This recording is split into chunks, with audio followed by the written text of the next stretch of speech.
This is lolong, the largest crocodile ever found, stretching about 20 feet long. Now, imagine living in a world full of lolongs, only with longer legs and the ability to run on land like a greyhound. It sounds like a nightmare monster, but she was real.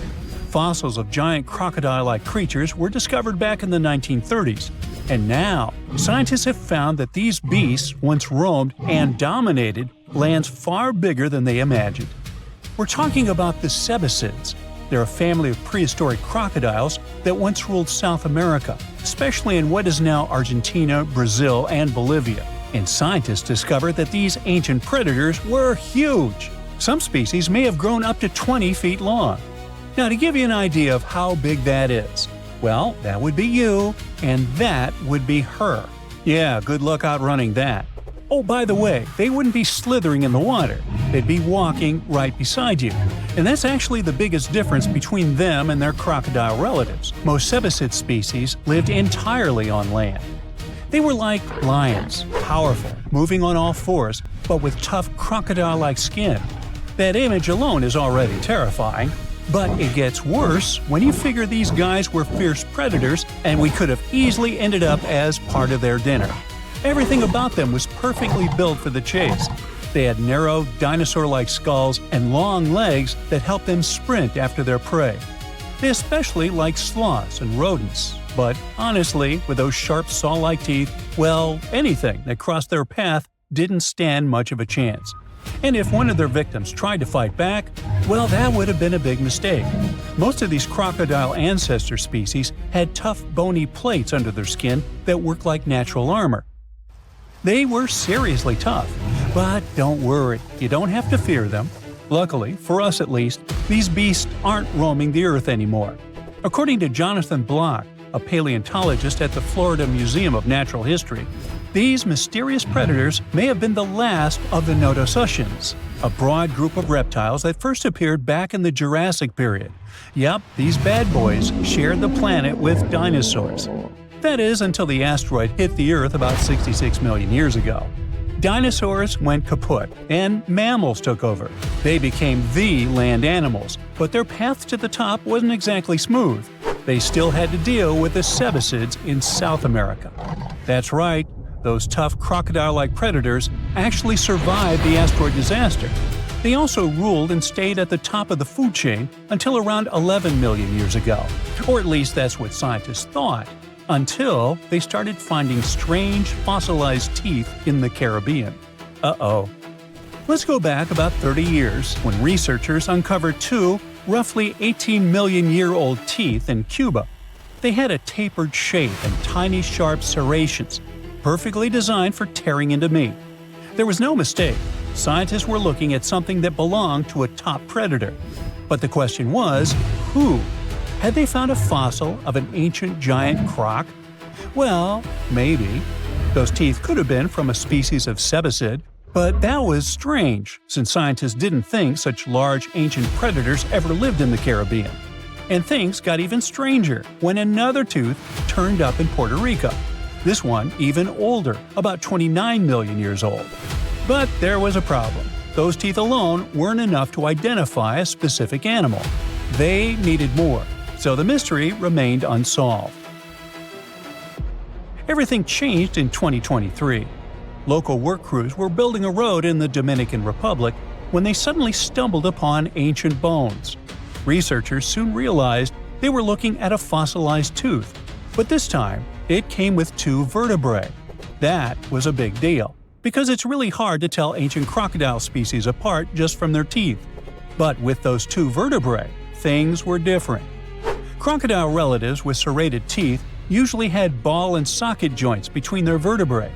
But in sebecids, that part of the spine was flat, so that made all the difference. It was enough to confirm that the fossil from the Dominican Republic belonged to a sebecid.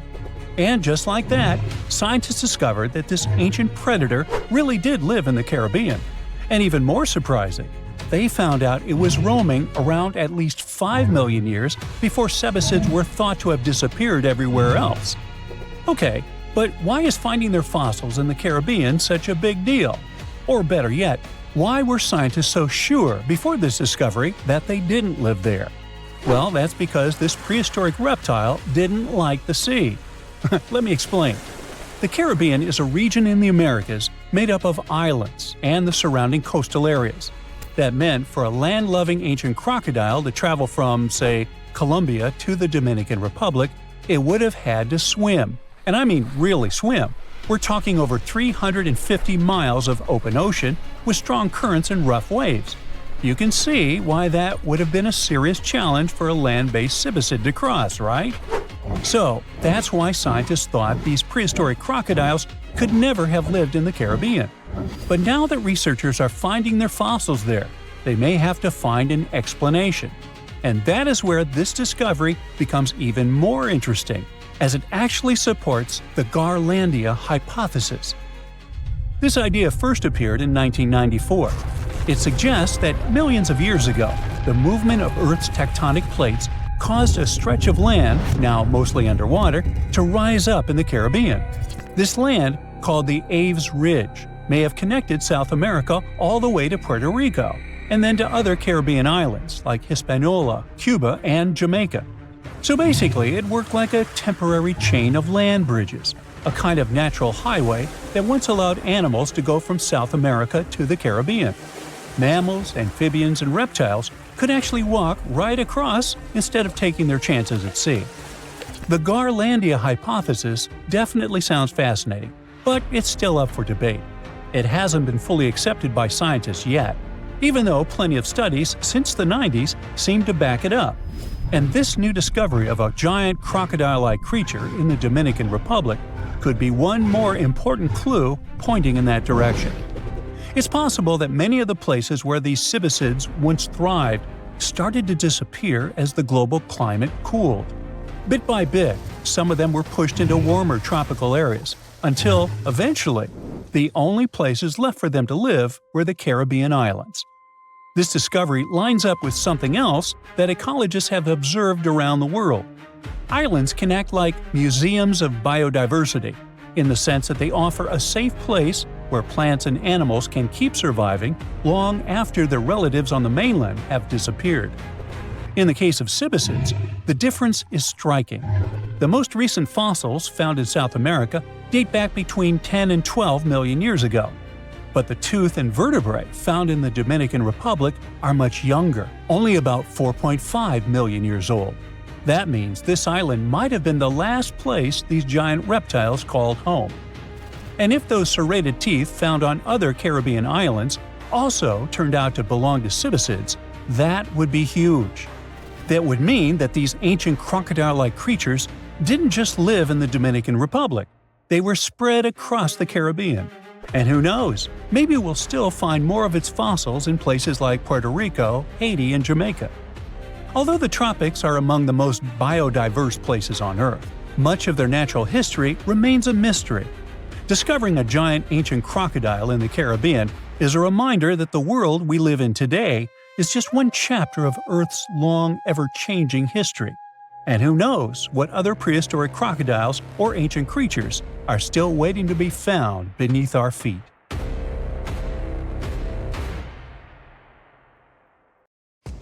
There's a monster hiding in the remote forests, swamps, and rivers of the Congo Basin in Central Africa. It has a long neck, looks like a dinosaur, and is the size of an elephant, or maybe a hippo at least. That's what people who claim to have seen it say. It should have gone extinct millions of years ago, but this Congo's version of the Loch Ness monster somehow survived. This creature is the mokele-mbembe, which means one who stops the flow of rivers, and more folks are saying they've seen it lately. European explorers first heard the stories of this creature from the people living near the Congo River in the early 1900s. A German captain even included a description of the monster in his official report from his expedition. The locals told him the animal was of a brownish-gray color with smooth skin, a very flexible neck, and only one long tooth that could be a horn. Some of them mentioned a long, muscular tail, like that of an alligator. They also said that the creature lived in the caves, but climbed the shores even in the daytime to find some plants to eat. Locals also believed its favorite snack was a kind of liana with large white blossoms. Some of them even showed the German captain some fresh path the monster left leading next to those plants. And oh, they warned him that mokele-mbembe definitely didn't like humans and took down any canoe that would sail nearby. Dinosaurs were a real hit in pop culture in the 1910s, and several newspapers in Europe and North America wrote about the dino-like monster from Africa back then. In the later years, several expeditions traveled to the Congo Basin to search for mokele-mbembe or interview claimed witnesses. They did not find any direct physical evidence, but collected many stories. One zoologist in the 1980s said he took a film of mokele-mbembe, but the footage did not develop properly. Stories and movies like Jurassic Park have kept the dream alive that dinosaurs might still be hiding somewhere in deep forests. At some point, people stopped reporting sightings of the creature as often, so it almost became a forgotten legend. But it all changed recently, as many people claim to have witnessed the mythical monster with their own eyes. Cryptozoologists, those fans of mysterious creatures, believe it could be a dinosaur that, for some reason, didn't go extinct, related to a brachiosaurus or a diplodocus. This idea comes from how people describe seeing the creature, with a super long neck, a huge body, and a tiny head. They think it might have stayed hidden in the deep forests of Africa all this time. But scientists say that if it really were the last living dinosaur, we would have found some real proof by now, like a photo or bones or something showing it walking around the Congo Basin. Some expeditions that are trying to find proof the monster is real have even used sonar technology to scan the murky waters of Central African rivers and lakes in search of any large, unidentified creatures. Some people even narrowed down the monster's location to a specific remote lake, surrounded by untouched jungle in the swamps. So far, the search for evidence hasn't been successful. The explanation behind all the sightings of the mokele-mbembe could be the changing ecosystem. More and more human settlements are moving into the huge Congo Basin rainforest. People aren't used to seeing large animals that live in the forest, so they believe they have witnessed the mysterious creature from their folklore. The human brain often fills in the gaps in something we don't know and uses imagination to explain it, especially if there's a ready-made version that everyone's heard of. But still, we can't completely rule out the possibility that there are some new, unknown species of animals hiding in the Congo forests. Maybe just not a missing dinosaur. Another legend, this time Mongolian, says there's a giant worm living deep in the Gobi Desert. Yep, similar to the monster you've seen in Dune. The creature, which is supposedly up to 6 feet long, can spit acid that could melt anything and shoot electricity. They say it spends most of its days hiding underneath the sandy dunes, but likes to come out during the wetter months of June and July. The people in the West first found out about the megaworm of the Gobi Desert thanks to an American paleontologist, Roy Chapman Andrews. This brave man was probably the inspiration for Indiana Jones. In 1926, he wrote about the creature in his book. At the meeting with Mongolian leaders, Andrews heard detailed descriptions of the creature, even though none of them had ever seen it themselves. One of them said it looked like a sausage that was about 2 feet long, with no head or legs. According to him, the worm was so poisonous that just touching it could instantly take your life, and it lived in the loneliest parts of the Gobi Desert. Andrews didn't think the creature was real, but he shared these stories again in another book. And then, stories of the monster spread around the world. In some of them, it's only 1 foot long. In others, it's as large as a human. Some say it looks like a snake, and some describe it as a caterpillar. Some people claim it has wings and can fly, and others think it could be a supernatural evil being without a body. The color of the creature also remains a subject of debate. It could be white-gray, brown, or even bright red. The stories of witnesses are probably so different because the creature doesn't even exist. In 1983, one scientist who was visiting the region heard that an old man had managed to finally catch the mysterious worm. He also found out there was a nest nearby and decided to risk it all and see it.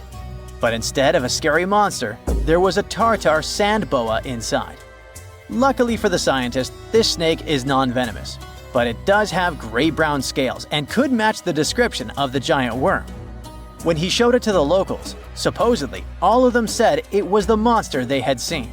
Big expeditions from America, Britain, and New Zealand came to the Gobi Desert to try and find the creature. Many other adventurers came from all around the world on their own, but found no evidence the monster was real. But many Mongolians are sure the death worm is no fantasy. If you don't believe there's a monster in the Gobi Desert, how about one in Lake Worth in Texas? According to local folklore, there's a part human, part goat creature with scales and long clawed fingers hiding there. It all started back in July 1969, when locals claimed to have spotted this mysterious creature roaming around. The newspapers loved the story and started reporting about new sightings. One article said that the monster jumped out of a tree and landed on some guy's car. Another report claimed that the Lake Worth monster decided to throw an automobile tire at a group of people. Someone even managed to take a photo of the creature, and the newspapers published it. Locals started flocking to the lake at night, hoping to catch a glimpse of the creature, but no one could find any evidence it was real after all. The author of the monster's photograph later said it was most likely someone's prank, because the creature really wanted to be seen. Then, a reporter from the local newspaper received an anonymous letter saying that it was 3 high school students who decided to dress up and scare people. Even despite this, some cryptozoologists think it could have been an undiscovered primate species that walks on 2 legs. We don't know if the Worth monster is real, but it does one good thing and brings together the local community. Every year since 2009, they throw the Lake Worth Monster Bash.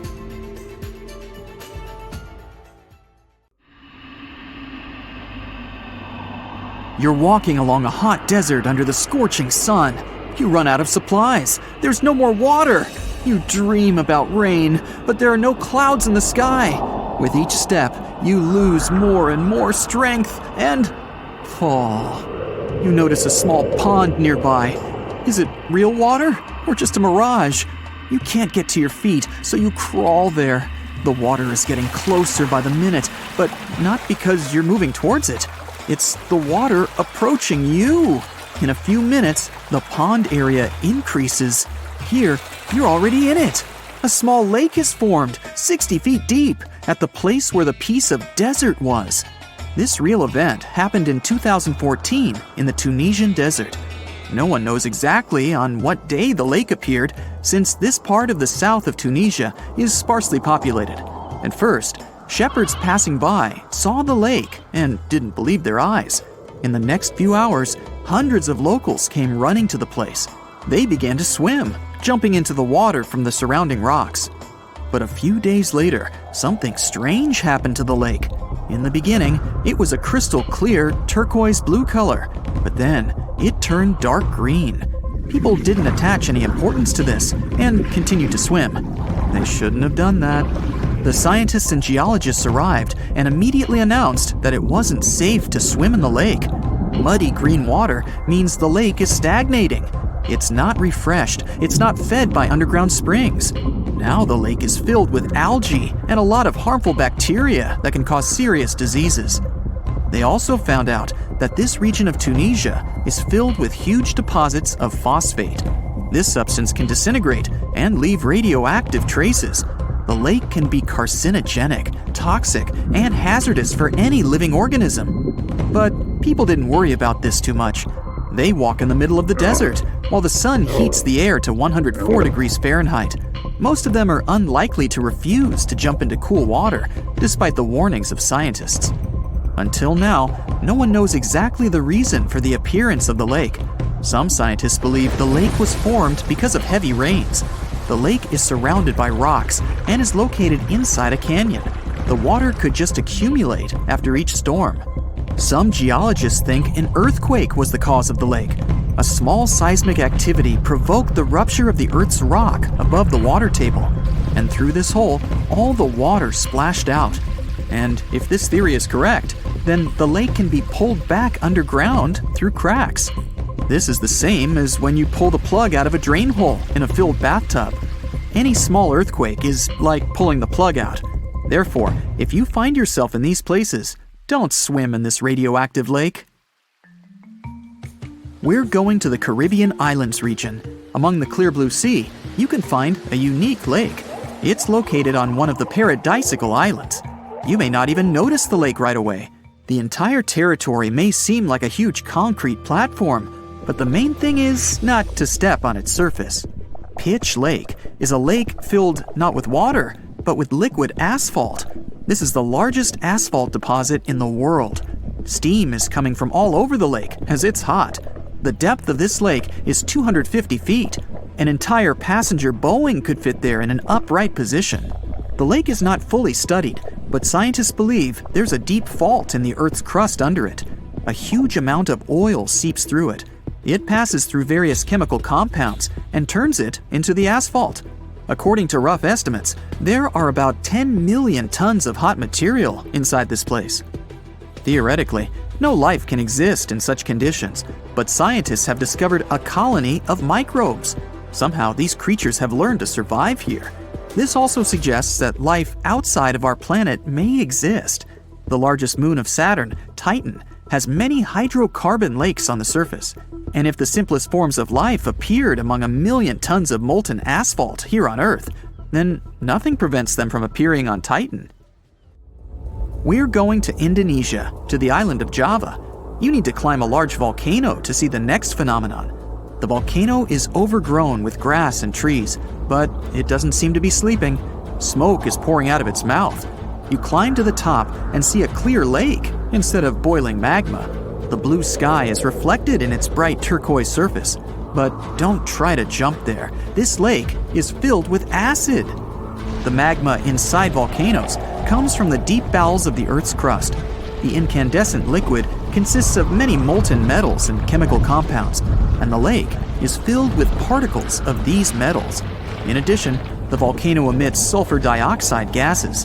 When they combine with metals, they form a beautiful turquoise color. You'd better come back here at night. In some places, a lot of sulfur is concentrated. These accumulations come out of the lake and come into contact with the air. When this happens, everything around bursts into bright blue flame.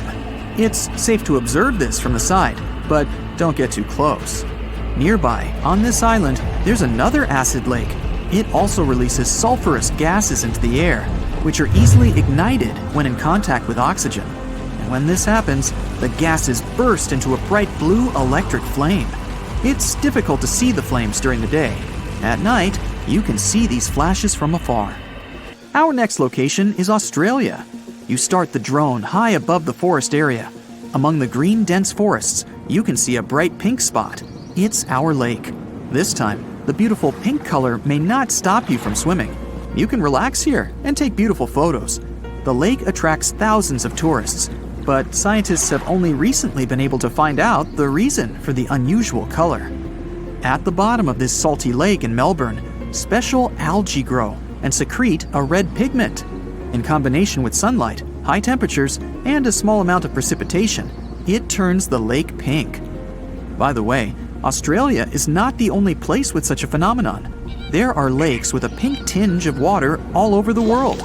You can find them in Senegal, Bolivia, Kenya, and many other countries. The water of these places is also salty and contains the red pigment of unusual algae.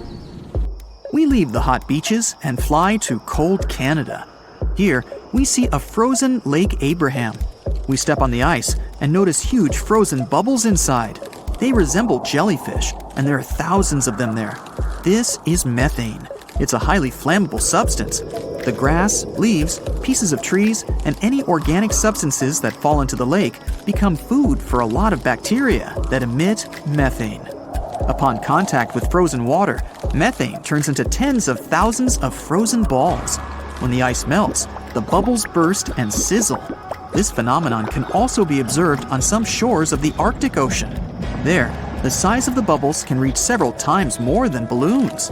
It's a beautiful sight, but it's not safe, since methane ignites when it contacts with air. We're in the coldest place of our journey. It's Antarctica, near the driest desert on Earth. A dry place doesn't mean it has to be hot. It's an area with minimum precipitation. The desert isn't sand and cacti, but a place where almost no living life inhabits. Some areas of Antarctica meet these two criteria. However, in this icy desert, you can notice a tiny lake. Its depth is only a few inches. Technically, it's a pond, but the most amazing thing is that it stays in a liquid form. The temperature here drops to negative 58 degrees Fahrenheit. The pond should be frozen, but this doesn't happen. Don Juan Pond is one of the saltiest reservoirs on the planet. The amount of salt here doesn't allow the water to freeze. Scientists have been studying this lake for more than 60 years, but they still can't find out the exact reason for the appearance of water here. Now, if Earth's history were a movie, we humans would only take up the last second of the end credits. Our planet has been around for about 4.6 billion years, but our human story began about 300,000 years ago in Africa. Now our ancestors had some wild adventures in nature. They could have run into creatures so big they'd make today's elephants look like puppies. The woolly mammoth is a pretty famous animal, sure.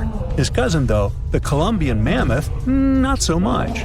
This giant used to roam places from Canada all the way down to Mexico.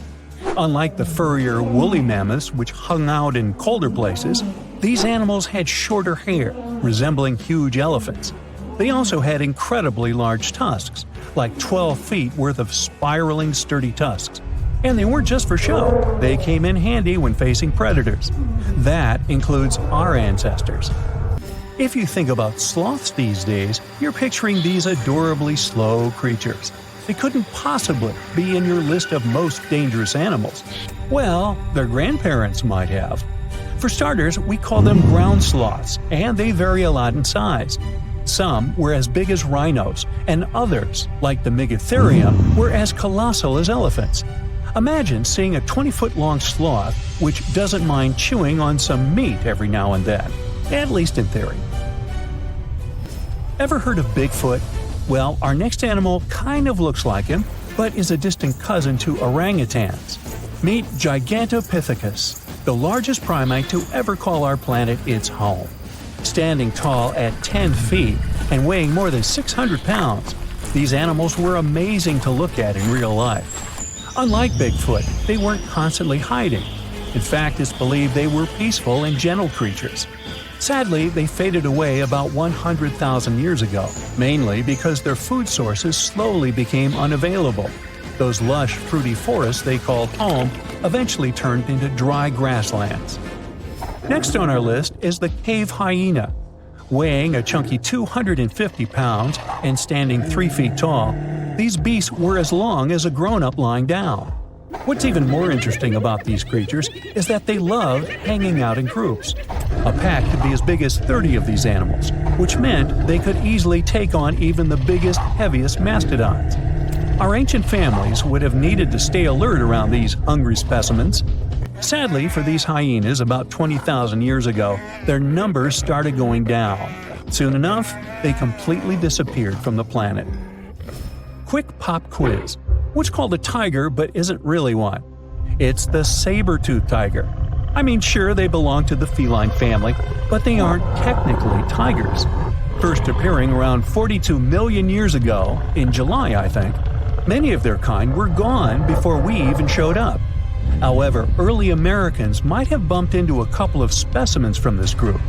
If that really happened, it would have been quite the encounter. Think of the biggest wild lion today or the hefty Siberian tiger. These big cats also had some incredible features hidden in their fur. They were good at sneaking around, hiding, and pouncing on mammoths bigger than themselves. Their bite wasn't that strong, but they could open their jaws wide, like twice as much as a lion. And although their teeth were a bit on the weak side, they had buff forearms to pin down their dinner, giving those big fangs a purpose. Not the kind of kitty you'd want to play with. Dire wolves made their debut about 250,000 years ago. They were like the gray wolves we know today, but a lot stronger.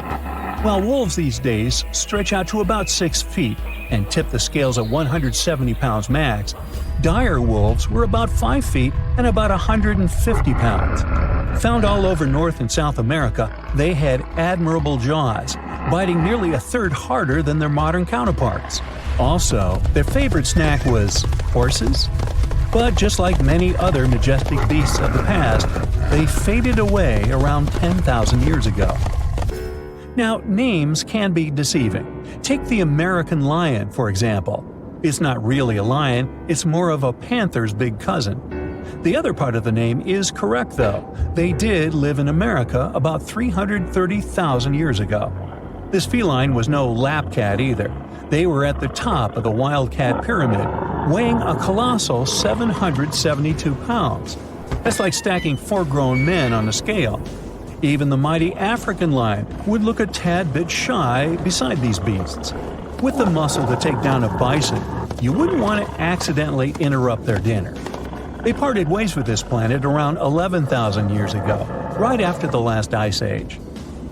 Now, down in Australia, about 50,000 years ago, I wasn't around then, there lurked a relative of the Komodo dragon, the megalania.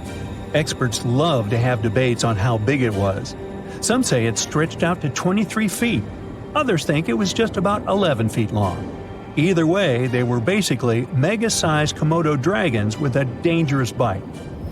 If you think bears are already big and fluffy now, let's introduce the short-faced bear. While this big creature stood on its hind legs, it towered at 14 feet. With long limbs, they could outrun today's bears, hitting speeds up to 40 miles per hour. These ultra bears sadly disappeared around 11,600 years ago. Now imagine a crocodile. Okay, imagine that same crocodile, only supersized, with sporty legs, doing its thing in Australia about 1.6 million years ago. Well, say hello to the quincana. These crocs were extremely large, reaching 23 feet. And no, they weren't lazy river loungers. These creatures really love spending time on land. They evolved to have strong legs for their chases and razor-sharp teeth designed for slicing, not gripping. When did we stop sharing beaches with them? About 40,000 years ago. The name elephant bird might not sound familiar, but try to picture a bird that stood tall, as high as a basketball hoop at 10 feet, and weighed as much as a small car, 1,500 pounds. Their eggs were equally huge, like 150 chicken eggs bundled up into one. Now, as amazing as these birds sound, there's a lot we still don't know about them. They're hard to study, as most extinct animals are. Still, some recent studies have given us some clues. Scientists have been examining ancient molecules from their fossilized eggshells. It's an awesome piece of evidence, since these birdie shells were thick, preserving precious DNA inside. Plus, there are tons of these eggshell fragments sprinkled all over Madagascar's beaches. Because of these findings, we now know these birds were herbivores and loved eating leaves and seeds. We also know the tiny kiwi bird is its closest living relative.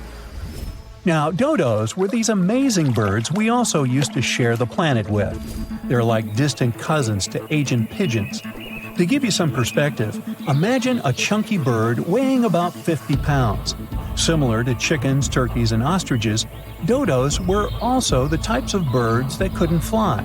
Their wings were small, and they had the muscle strength of, well, a wet noodle. Now, you might have heard the word dodo used as a name for creatures that aren't that bright. Don't get confused, though, by this name. These birds were in fact intelligent. Scientists were able to figure that out by studying their fossils. It turns out that they were good at smelling stuff, unlike most birds that are all about the visuals. These creatures aren't around for us to study anymore, but that might change. One evolutionary biologist is on a mission to fully understand these amazing ancient birds. On that note, she revealed that the dodo's DNA has been completely sequenced. There are even talks about potentially bringing dodos back to life. They would make a nice addition to the lovely beaches of Mauritius, the place they used to call home many years ago.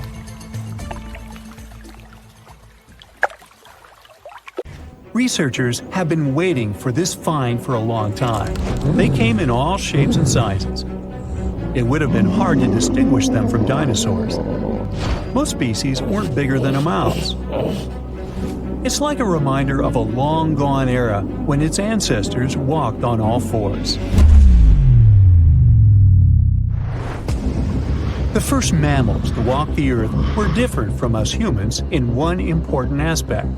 We walk on two legs. That makes us bipedal. But the first animals that made the transition from sea to land were tetrapods. This means they walked on four legs. The story of these creatures began in present-day Scotland. The region is home to the first terrestrial ecosystem in the world. The rock here is made from silica. This material is the building block of glass.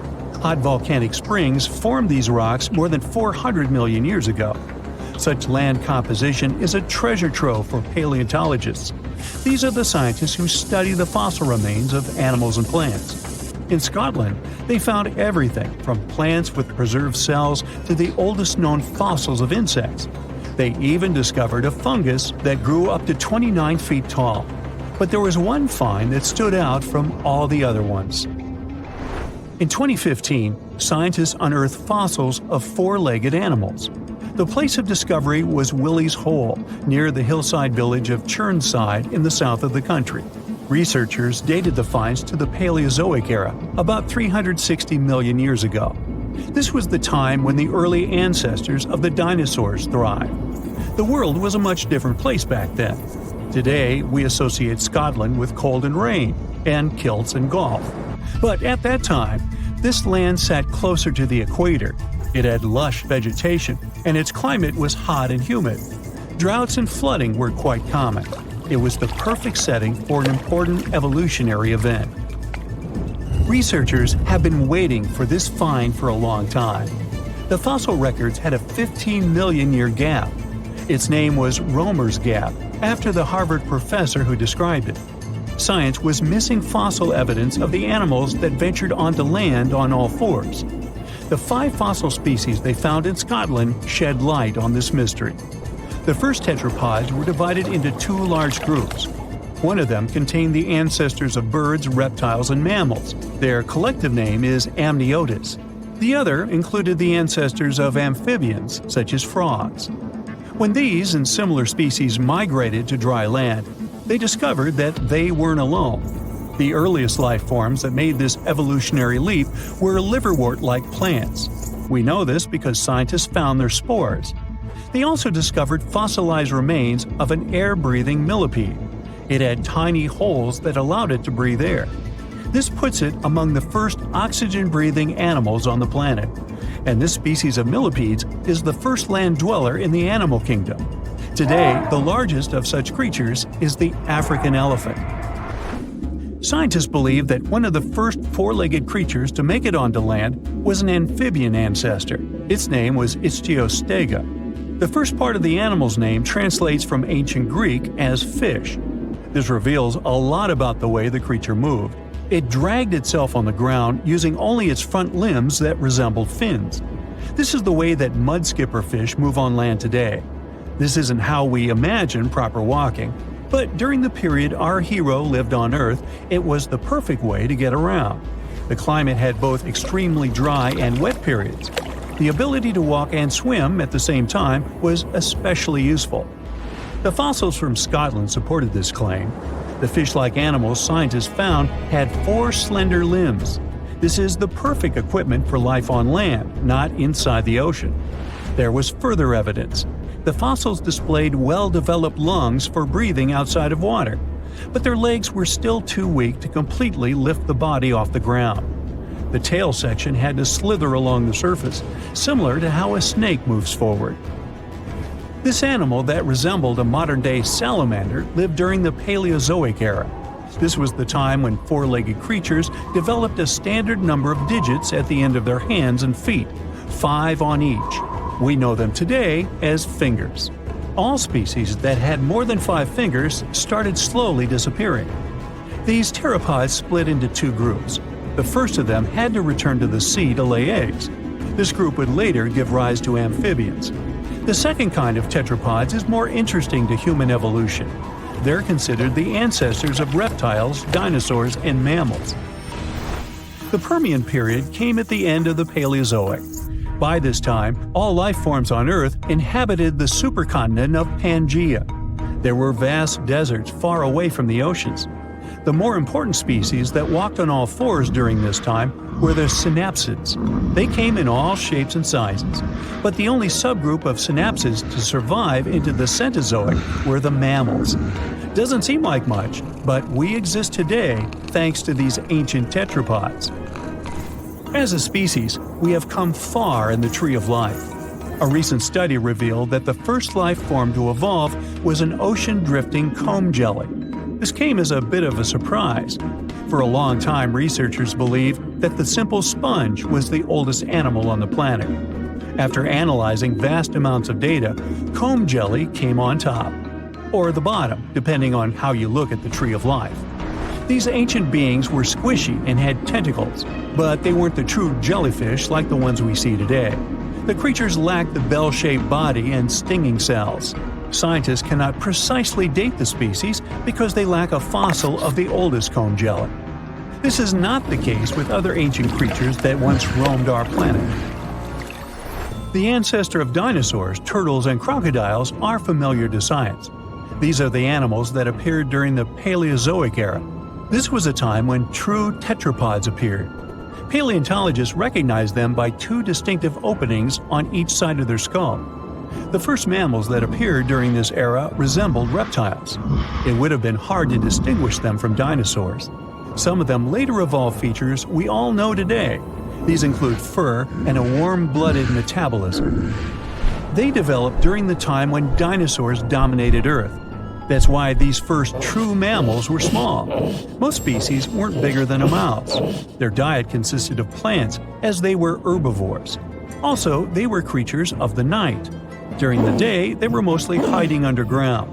Now, this wasn't such a bad strategy. Some 66 million years ago, an asteroid fell on the Yucatan Peninsula in today's Mexico, and this spelled the end for dinosaurs. 75% of all species that lived on Earth at the time disappeared. The mammals' small size helped them survive and repopulate the planet. The era in the history of our planet that followed the Mesozoic was nicknamed the Age of the Mammals. The climate became warmer, so grasslands expanded.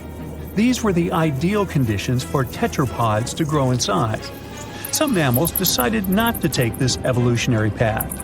Bats remained relatively small in size and took to the skies to join birds.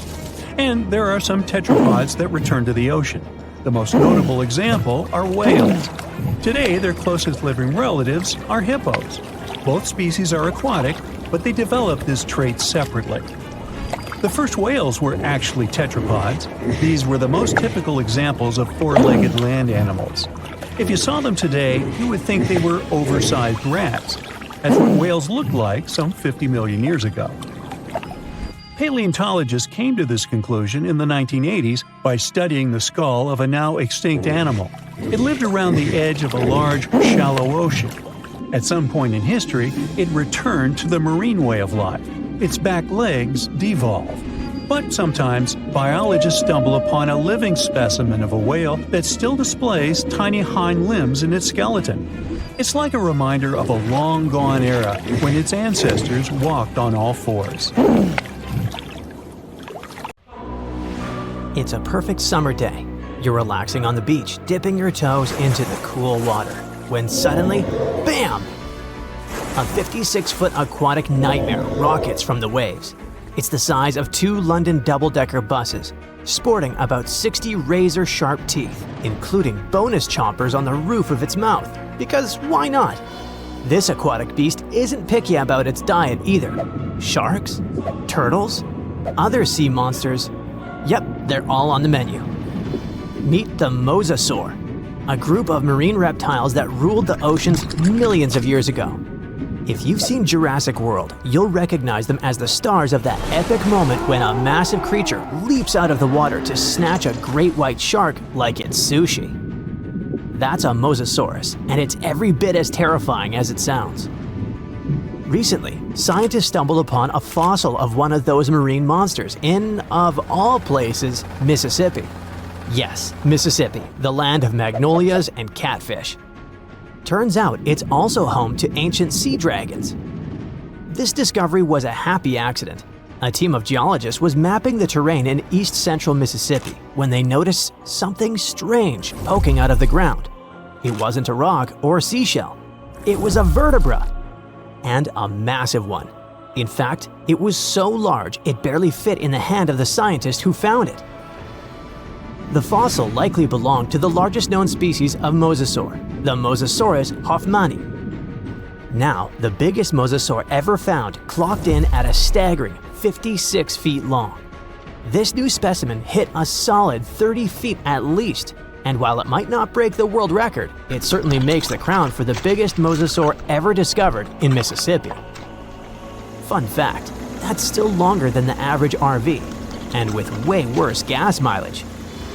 To be fair, the Mississippi Museum of Natural Science already had a couple of mosasaur fossils in its collection. But this newcomer might just steal the spotlight. And this isn't an isolated incident. In 2015, paleontologists unearthed the skull of a 24-foot-long mosasaur in North Dakota. Years later, a private fossil hunter, yes, that's a thing, found an equally huge mosasaur in Texas. Well, its jaw at least. These sea monsters, also known as sea dragons, by the way, actually have one of the wildest origin stories in paleontology. The very first skull was found way back in 1764 in a chalk quarry in the Netherlands. And at the time, scientists thought it was a whale. Then came a second skull, which was so impressive that French revolutionaries literally looted it during the siege in 1794. Legend has it they swapped it for 600 bottles of wine. Doesn't sound like a fair trade to me. That fossil actually helped pioneer the concept of extinction and got paleontologists buzzing for centuries. Since then, mosasaur fossils have popped up all over the world, like ancient scaly celebrities leaving their mark. From the Mississippi backwoods to the deserts of Morocco, from New Jersey to Belgium, scientists have uncovered everything from teeth to full skulls, sometimes even misplacing them in museum drawers for centuries. So what exactly were these terrifying titans of the deep? Well, let's just say, if ancient oceans had a most likely to eat everything in sight award, the mosasaur would win it. Picture a gigantic scaly torpedo with a mouth full of about 60 razor-sharp teeth, including some growing on the roof of its mouth like dental overkill. It had a long, muscular tail for propulsion and 4 paddle-like limbs that worked like turbocharged oars, letting it cruise through warm, shallow seas like a reptilian speedboat. Scientists believe they were close relatives of modern monitor lizards and snakes, which honestly just makes both of those animals way more terrifying. Some mosasaurs even might have had adaptations for sensing vibrations in the water, allowing them to detect movement from a distance, similar to how sharks use electroreception today. Their eyes were well developed too, giving them sharp vision in the dim ocean depths, a key advantage when hunting fast or elusive prey. But what really makes mosasaurs the stuff of prehistoric nightmares is their attitude. They were apex predators, and they knew it. Those sea monsters weren't picky eaters. Fish, turtles, birds, sharks, other mosasaurs. Basically anything that moved was dinner. Fossilized mosasaur stomach contents prove they practiced family dinner in the most metal way possible. If they were around today, your beach day would be a lot more exciting. Probably shorter. These guys were so intense, they dominated the whole world. It's safe to say, mosasaurs were the undisputed rulers of the late Cretaceous oceans.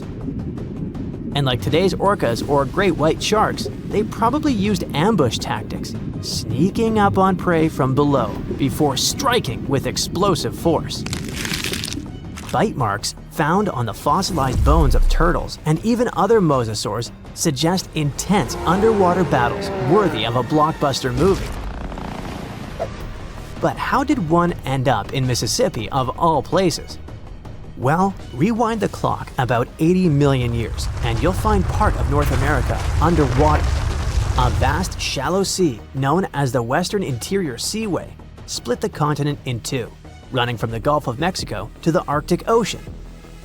It was warm, teeming with life, and yes, crawling with sea monsters. This prehistoric seaway was a watery wonderland. Imagine long-necked plesiosaurs gliding through the water, birds with teeth diving for fish, and oysters the size of car tires clinging to reef-like structures. Even giant fish like this weird guy over here called it home. This ancient inland sea stretched over 600 miles wide in some places, but it was no more than a few hundred feet deep, making it ideal territory for predators like mosasaurs to thrive. The shallow depth also meant that their prey had few places to hide, turning the seaway into a prehistoric buffet. But the Western Interior Seaway wasn't a permanent fixture. As the Rocky Mountains rose, the seaway slowly disappeared. Over millions of years, it transformed from a shallow ocean to swamps and then to dry land. Today, what was once an ocean is now the Midwest, complete with cornfields, cows, and the occasional mosasaur vertebra hiding in the dirt. Now, this wasn't exactly the end of the mosasaurs. Sadly, even these monsters couldn't outswim extinction. Those massive sea beasts met their watery grave around 66 million years ago, when Earth got an unwelcome visitor, a 10-mile-wide asteroid. When that space rock slammed into what is now Mexico's Yucatan Peninsula, it unleashed destruction on a planetary scale. The impact triggered massive tsunamis, set forests ablaze, and shot so much debris into the atmosphere that sunlight was blocked out for months, maybe even years. This impact winter plunged Earth into a deep freeze. With sunlight gone, plants couldn't photosynthesize, and the food chain collapsed like a house of cards. On land, plant eaters starved, and predators like T-Rex soon followed.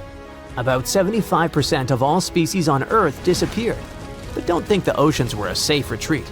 The seas were hit just as hard, if not worse. First came the mega tsunami that devastated marine life along coastlines. Then, the real villain arrived. You see, without sunlight, phytoplankton, those tiny microscopic plants that serve as the foundation of the marine food web, perished. With them went zooplankton, small fish and filter feeders.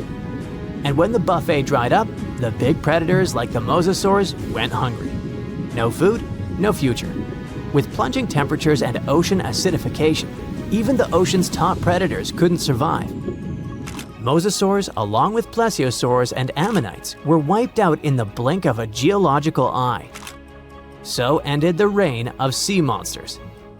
The good news is that you can now swim at peace knowing that no sea dragon will ever come at you. I mean, it's a bummer that they went extinct, but let's be honest, beach days are way more relaxing without 56-foot lizards crashing the party. There's a lake in the heart of Asia that holds 1/5 of all the world's liquid freshwater. It's more than all the 5 Great Lakes have together. Even if all the rivers on our planet suddenly changed their direction and set on a mission to drain this lake, it would take them a whole year to finish the job. I'm talking about the deepest lake in the world, Lake Baikal. If you decide to go all the way down to its deepest point, prepare for a journey of almost 5,400 feet. The descent takes several hours, but the rift floor of the lake is way deeper, between 5 to 7 miles beneath the surface. It means it could be even further down than the Challenger Deep, which is the deepest known place on Earth. The amount of water it has would be enough for everyone on Earth to have something to drink for up to 50 years. This mighty giant of a lake replenishes its water completely every 383 years. Baikal has a great delivery crew of over 300 rivers and streams, bringing their waters right in. And only one river flows out of Baikal, the Angara, which is headed straight for the Arctic Ocean. Baikal isn't only the deepest, but also the oldest existing freshwater lake in the world. It formed at least 25 million years ago. It all began when the Earth's crust decided to play Tetris and created the lake and the surrounding mountains. At some point, Baikal must have been just a humble riverbed, but then tremors and fractures shook the Earth, and the distance between the shores got bigger. Water levels rose thanks to the melting glaciers. Then, several lakes formed and later merged into one. Baikal is one of around 20 lakes in the world that are older than 1 million years. And since it wasn't disturbed by glacial periods, it's a perfect research ground for scientists. Its deep-drilled core sediments can tell a lot about the climate of our planet in different periods. Since Baikal is in a rift basin with 2,000 seismic tremors per year, the lake is deepening and still growing in size. Its shores drift apart at around the same rate as South America and Africa are moving away from each other, so it has all the potential to become an ocean. Another thing Baikal has in common with the oceans is that it has water rich in oxygen, even at its lowest depths. This is one of the reasons why the fauna of the lake is so incredibly rich. It's home to over 2,500 various animals and 1,000 plant varieties. Around half of them are unique and only exist in this area, like the endemic algae, the Baikal omul fish, and the Baikal oilfish. There are also some bears, elk, and lynx living on its shores. They must appreciate the fact that the temperatures around the lake are always higher than the rest of Siberia, thanks to its huge water mass. Most Baikal dwellers prefer to stick to the bottom of the lake, but there's one brave guy you'll meet if you decide to visit. Meet the Baikal seal, also known as nirpa. It's the only true freshwater seal in the world. Nirpa's eyes are so cute it nearly landed the part of Puss in Boots in Shrek. Nirpa in Boots sounds good to me. These huge eyes are there to help them follow their favorite pelagic fish underwater. There are other seal kinds that can handle freshwater or use it to breathe, but these cuties spend their entire lives in it. But wait, how did seals, which are supposed to be oceanic creatures, end up in a lake miles and miles away from the sea? About 400,000 years ago, during the Pleistocene era, these adventurous creatures traveled up the river and drainage systems that connected Lake Baikal to the Arctic Ocean. The ringed seal that still lives in the Arctic is believed to be the Baikal seal's closest ancestor. Today, Baikal seals are confined to their freshwater home because of the changes in waterways. And they seem to be pretty happy with their home as they can choose from a huge variety of food to eat. The seals mostly hang out in the north and central areas of the lake, but move south in the winter. The lake gets covered with ice, which they use as a chill-out zone, just like their oceanic cousins use rocks or the beach. Since at least 1969, Lake Baikal has had some mysterious ice rings pop up randomly here and there. At some point, they got so big that the astronauts even spotted them from space. The rings usually appear in late April, but can be there in January or May. Scientists couldn't crack the code on how these rings form for a while. They had all sorts of theories, and the most popular involved methane gas bubbles from the lake's depths. But then, scientists noticed that some of the rings were in shallower waters, where gas emissions don't happen. So, an international team of scientists decided to solve the mystery. They traveled to Lake Baikal, drilled holes in the ice, and dropped sensors into the water. In 2016, when they started the research, they heard that 2 vans had gotten stuck in the mysterious ice rings. Once they had analyzed the data from the sensors, it turned out that the secret behind the rings was warm eddies flowing clockwise under its ice cover. The currents were less intense in the center of the eddies, so the ice above them was thicker at the edges. The waters of the lake are so clear that you can see some extremely deep parts up to over 130 feet down. This is thanks to the surrounding mountains that send off melting ice right in. Plankton that live in the lake also helps clean the floating debris. When this crystal clear water freezes, it forms an unusually thick and see-through layer of ice. The wind likes to play sculptor on Baikal and creates one-of-a-kind pieces of art here. It picks up water, which, of course, freezes into the most unusual designs, frozen bubbles and icicles you've never seen before. The location and geography of the lakes and the cycles of melting and refreezing create the perfect conditions for this ice workshop. And you can even see rocks that seem to be floating. The bottom of the rock freezes to the surface of the ice. Then, the strong winds wear away the surroundings, leaving a perfect pedestal for the rock. If you think the floating rocks look eerie, how about Baikal's version of the Loch Ness Monster? The local Buryat people have a legend about the water dragon master that lives in the lake. A dragon is believed to be the most powerful creature living on Earth in Asian mythology. They believe there are 4 dragons living in the 4 seas, each responsible for one of the cardinal directions. Baikal is the North Sea in this story. The image of this dragon is supposedly etched in ancient petroglyphs on the cliffs of Baikal. There's also a hefty stone slab that looks like a monument dated back to somewhere between the 3rd and the 9th century BCE, depicting a mysterious water monster. Imagine the stories this stone could tell, echoing the whispers of a bygone era and leaving us to unravel the enigma of the Baikal cliffs. The legend says that a local warrior was chasing the dragon. He finally reached the largest Baikal island of Alkan. He was ready to face and defeat the dragon, but the beast turned into a beautiful girl, and they got married. That's one unusual twist to a classic defeat the dragon and take the girl story.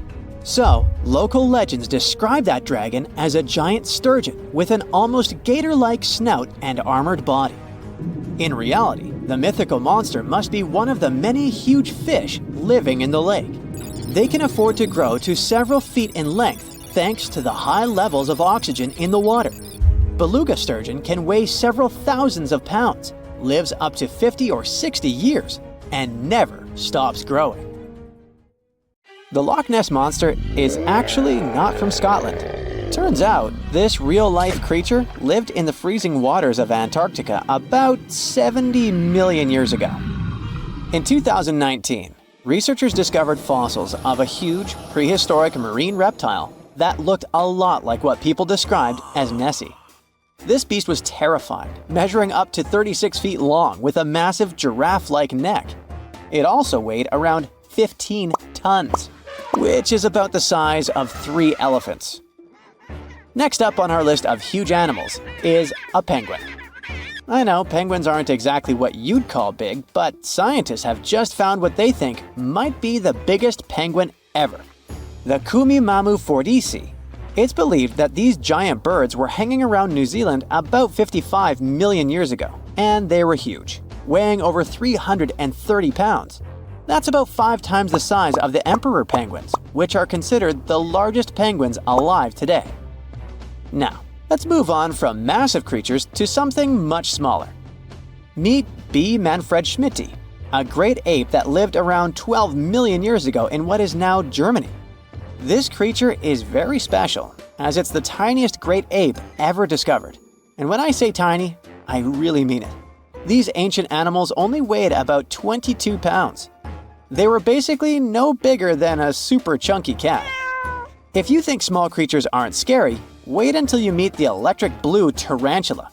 This newly discovered species from Thailand's mangroves has an almost otherworldly electric blue color. Its vibrant hue doesn't come from pigment, it is actually caused by the unique structure of its hair, which reflects blue light, making it look like an extraterrestrial being. We're going even further now, diving into the freezing pitch-black depths. At around 2,000 feet deep in the Andaman Sea, scientists found a new species of ghost shark, which they named Chimera supape. Their appearance is straight out of a horror movie. They have sleek, pale bodies, frills that look like feathers, and large, creepy eyes. These ghost sharks aren't actually sharks, but they are related, having diverged from their cousins about 400 million years ago. The good news is they're not too scary since they're only a bit bigger than a shoebox. Just when you think we can't find stranger creatures, we come across this ancient amphibian from Brazil, scientifically known as K. rosae. This newly discovered giant crocodile-like creature lived during the Triassic period, over 240 million years ago. At nearly 10 feet long, it had a powerful jaw, resembling the modern-day alligator. This beast was definitely a survivor since it adapted to the most severe conditions ever seen on the planet. Last year, scientists were tracking the dense Amazon rainforest at night when they found some quirky orange spiders that looked like they were wearing black boots. The team soon discovered it was a new type of giant crab spider. And no, they don't look like crabs at all. They only got their name because, while perched on plants, these spiders spread their legs out to the sides, just like crabs. Do you know that some new species are named after celebrities? Hollywood icon Harrison Ford now has his very own snake, for example. Discovered in Peru, T. Harrison Fordy honors the actor famous for his role as Indiana Jones, an archaeologist with a notorious fear of snakes. Unlike the film's menacing serpents, this new snake species is quite modest in size, measuring about 16 inches long. We also have the Rampholion princei, a small new species of pygmy chameleon from Tanzania that was named after US rapper and poet Prince Iya. He received this honor because of his work raising awareness about global environmental issues. Another celebrity namesake is DiCaprio's snail-eating snake, which hangs out in the shrubs of Panama's forests. This S. Irmelindi caprioi is about 15 inches long and spends its nights on palm fronds looking for snails and slugs. Its round eyes look like glowing coals that can be a bit scary, but overall, the creature is super chill. Even when it feels threatened, it doesn't bite. It just coils up around its head and gives off a really bad smell. Now something a bit more sinister. Meet Venomius tomhardii. Does that name ring a bell? Exactly. This new species of spider was named after Tom Hardy's portrayal of the infamous Marvel character Venom. And all because the black spots on the spider's abdomen reminded researchers of the famous anti-hero. Most spiders of this species were found in Australia at night, sitting in their elaborate webs in forested areas near the coast. When disturbed, these creepy crawlers often hide in silk-lined hollows in tree branches. We've also got something for the Lord of the Rings fans. In the vast and warm waters of the Amazon River, scientists have just discovered a new species of pacu. This fish is a relative of the terrifying piranha, with a plant-based diet and human-like teeth. It was named Myloplus sauron because of a bold vertical black mark on its side, which reminded researchers of the fiery eye symbol of the villain Sauron from Tolkien's epic saga. Wait, is that a tanned capybara or a wild dog? Well, actually, it's neither. This is a newly discovered dwarf deer. This tiny creature, about the size of a basset hound, scurries through the forests of Peru. The combo of large eyes, stocky body, and short legs makes this animal simply adorable. This cute little deer is the complete opposite of what we've got coming up next. This bizarre-looking creature is what we believe the beast of 5 teeth might have looked like. Its fossils, found in Chilean Patagonia, showed that it lived during the age of dinosaurs, about 72 million years ago. This finding is just another piece of evidence that mammals had been roaming around that part of South America much earlier than we thought. Moving from the forests of South America to the deserts of Australia, we come across a sand dragon lizard, known scientifically as Ctenophorus tayacalpa. With its sandy color and long, lean body, this lizard looks like it could star in a Dune movie. Discovered last year, this sand dragon lizard blends in perfectly with the hot sands of the Great Victoria Desert in southern Australia. For over 10 years, a large-eyed creature managed to hide from scientists who ventured into the mountains of southwestern China. But not this time. In 2023, the group finally managed to take photos of 7 frogs that didn't match any known species. They're now known as Leishan odorous frogs, a species that grows to be about 2 inches long and has small bumps all over their grass-green bodies. Off the coast of Chile, we have recently found a seamount nearly 4 times as high as the Burj Khalifa. Underwater mountains are usually home to beautiful life forms, like sponge gardens and ancient corals.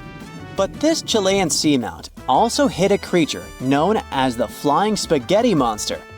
It's a rare type of squid with long noodle-like tentacles that make it look like an underwater pasta dish. Including its tentacles, this strange creature can be over 130 feet long. Recently, scientists were diving into the cold waters of the Antarctic Peninsula when they thought they had found an ordinary dragonfish swimming by. But there was something unusual about this one. It turned out that this fish had two darker vertical stripes along its slender body. That's when they realized they were looking at a new species, the banded dragonfish. From bizarre sea creatures to a cute one. In 2017, locals were diving near Kume Island in Japan when they found the skeleton panda sea squirt. This deep-sea oddity quickly won people over with its look because its black spots actually resemble a panda bear's eyes and ears. At least if you have a good imagination. This unusual creature filters water to catch its food, and is yet another reminder of the ocean's hidden wonders. Scientists have finally solved the Loch Ness Monster mystery. Here's the spoiler, you ready? It's not a real monster. It's probably a dinosaur that survived through the ages, or just a bunch of debris floating on the water. Thanks to many findings on the Loch Ness creature, we have proof of another story to tell you. It was 1933 when a man named George Spicer and his wife were driving along the shores of Loch Ness. That's when they saw something massive with a long neck moving across the road. It looked like a creature straight out of the prehistoric era, a dinosaur-like beast unlike anything they'd ever seen.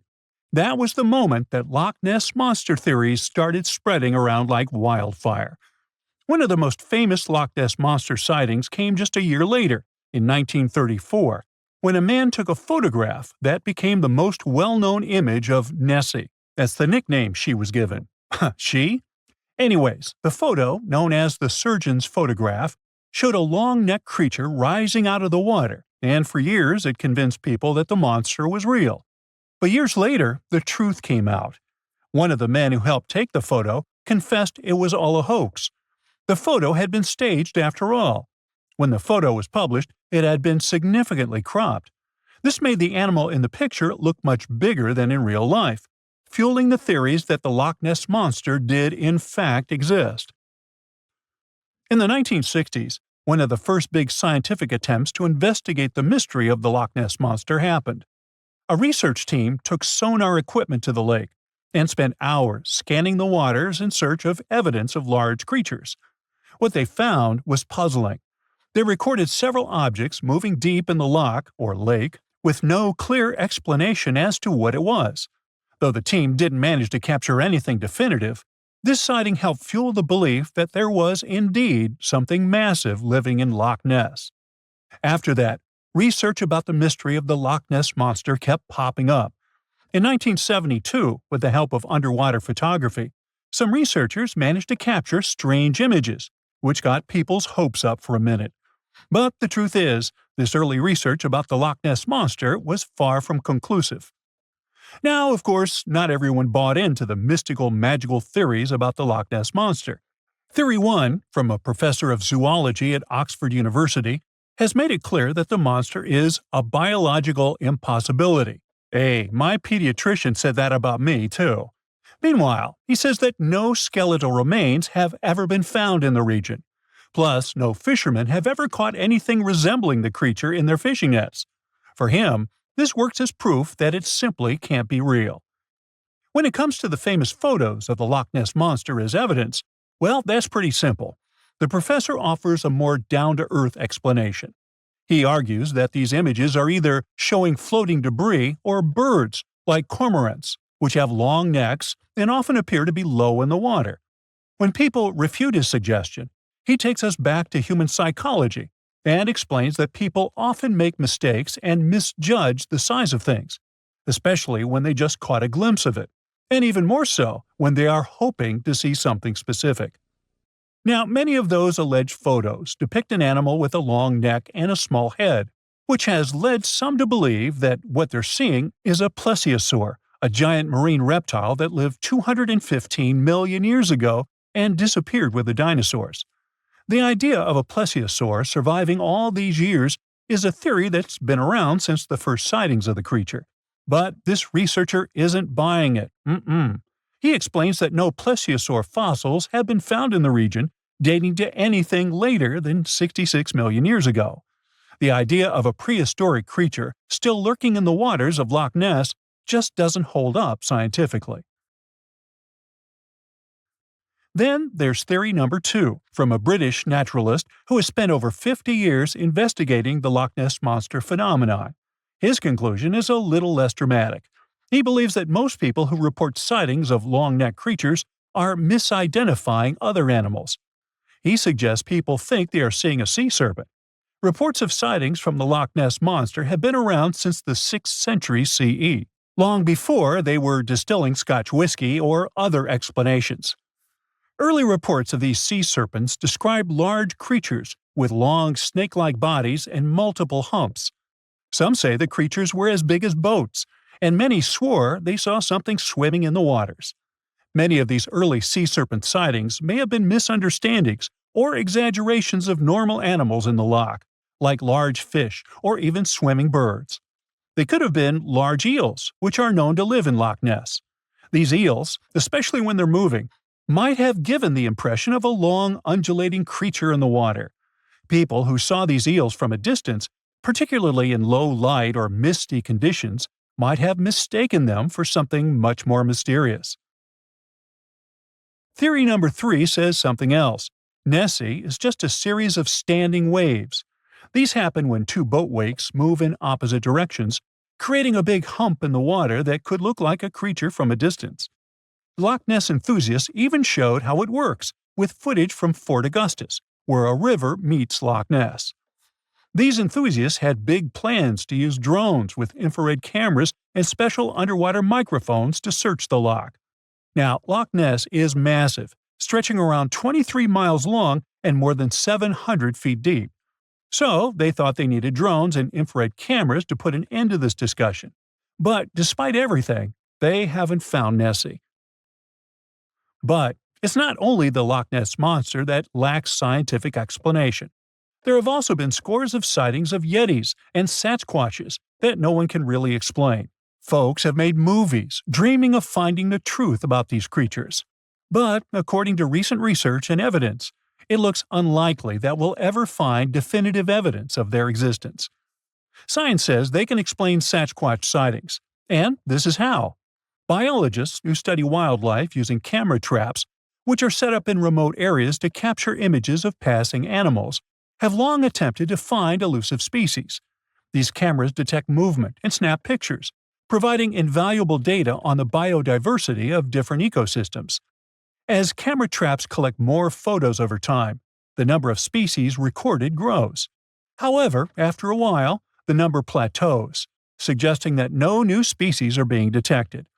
While it's impossible to claim 100% certainty, researchers say that after significant camera deployment, it's safe to say the likelihood of discovering new species, especially large ones like Bigfoot or the Yeti, drops significantly. Camera trap studies have been running for years in regions where these creatures are rumored to live, but so far, no conclusive evidence has surfaced. Instead, the supposed proof of Bigfoot or the Yeti often comes from blurry photos or shaky videos taken by individuals who claim to have encountered them. The scientific understanding of biology also makes the existence of Bigfoot highly unlikely. Often described as a great ape, Bigfoot would have had to evolve in North America.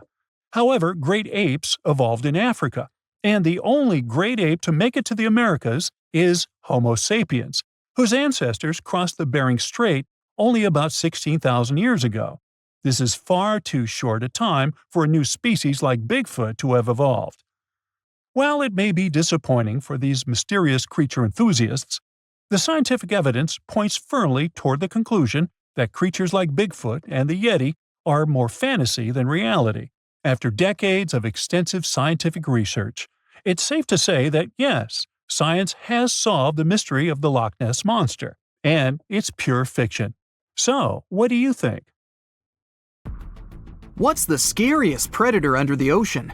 The crocodile? Huh, I don't think so. Loch Ness Monster? Please, it never existed. How about the Kronosaurus? Well, it is extinct, but you might be onto something. Let's take a look at what it'd be like if these creatures were still around today. First things first, what on earth was it? The Kronosaurus was a marine carnivore that lived in the cool, high-latitude Eromanga Sea. It covered vast areas of inland Australia between 90 and 120 million years ago, during the early Cretaceous period. Near-complete fossils of the creature were also found near Colombia, which is a country that has a noted connection to prehistoric reptiles and turtles. This fact makes it extremely possible that the monster I'm about to describe existed worldwide. You might have heard saurus and thought, oh, it's a dinosaur. But these were actually reptiles. They were the largest member of the Pleosauroidea family, referred to as plesiosaurs. Fossil evidence suggests they weighed over 20,000 pounds and were roughly 30 feet in length. Just to put that in perspective, the longest crocodile ever measured was a saltwater crocodile by the name of Lolong from the Philippines. It was 20 feet in length and weighed just under 2,500 pounds. And that's still 10 feet shorter and incredibly lighter than the average Kronosaurus, making the crocodile seem like nothing more than a glorified goldfish in comparison. Despite its terrifying length, the most physically daunting feature of the Kronosaurus was its head. Its skull was about 8 feet long, which was actually proportionally large given the size of its body length. Anything that was unfortunate enough to end up inside the Kronosaurus's mouth may have been given false hope. After all, the teeth of the beast weren't actually that sharp. On second thought, I take that back. I wouldn't feel confident around a toothless snake, let alone being inside the mouth of this monster. But it's true that the Kronosaurus's teeth weren't sharp, especially when compared to other carnivorous reptiles, such as crocodiles and alligators. The teeth of this prehistoric sea creature were instead conical. This means that they were cone-like in shape. Unfortunately, this lack of sharpness didn't make them less dangerous. The teeth were enormous and could be up to 12 inches long from the crown tips to the bottom of the roots. This obviously meant that the Kronosaurus had an extremely powerful bite. It was estimated to be up to 30,000 newtons, which is almost twice as powerful as the bite of a large saltwater crocodile. Because of the bluntness of their teeth, they weren't suited for twisting their prey once in their grasp, but the size and shape of the teeth made them perfect for simple open and shut biting. They would have had no problem crushing hard objects such as the toughest of shells any sea turtle could offer.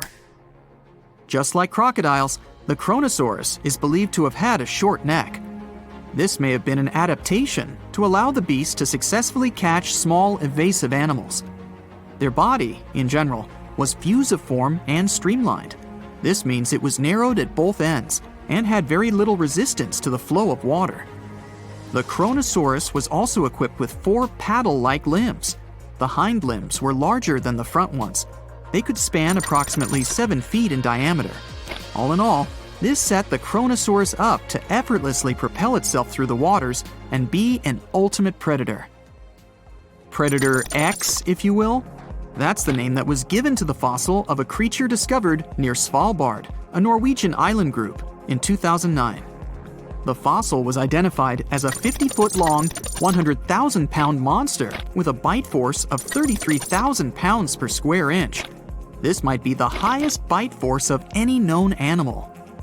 Although Predator X is yet to be classified as any specific type of animal, it was definitely a plesiosaur like the Kronosaurus.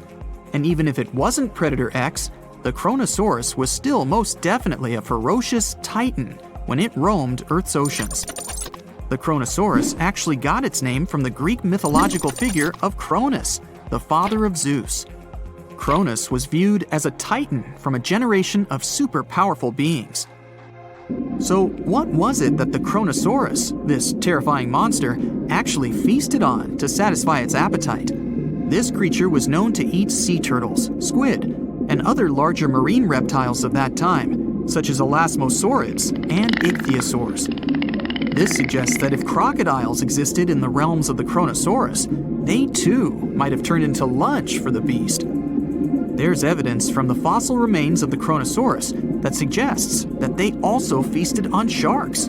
which I know is a disappointment to those of you who view that beast as the king of the ocean. Not when the Kronosaurus was around, my friend.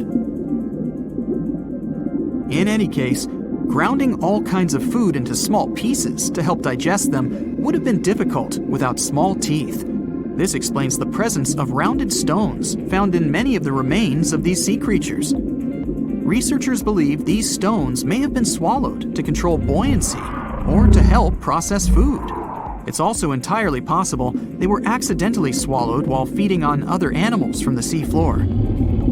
As if the Kronosaurus even needed to be a meanie with its already existing power and size, there's also evidence to suggest that it indeed might have been. It turns out that after using all its impressive attributes to catch its dinner, the Kronosaurus first liked to play with its food, like a cat does with a mouse. I guess since the hunt was so easy for them, they needed to get their fun from somewhere else. Well, I think now you should have a good idea about these creatures.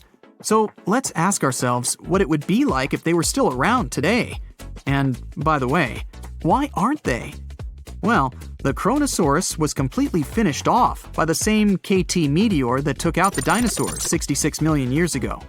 But even before this catastrophic event, they were coming under increased pressure from an even bigger and more vicious family of carnivorous marine reptiles known as mosasaurs. You can't always be a top dog, I guess, or rather, top marine reptile. But what if this never happened, and they were still roaming Earth?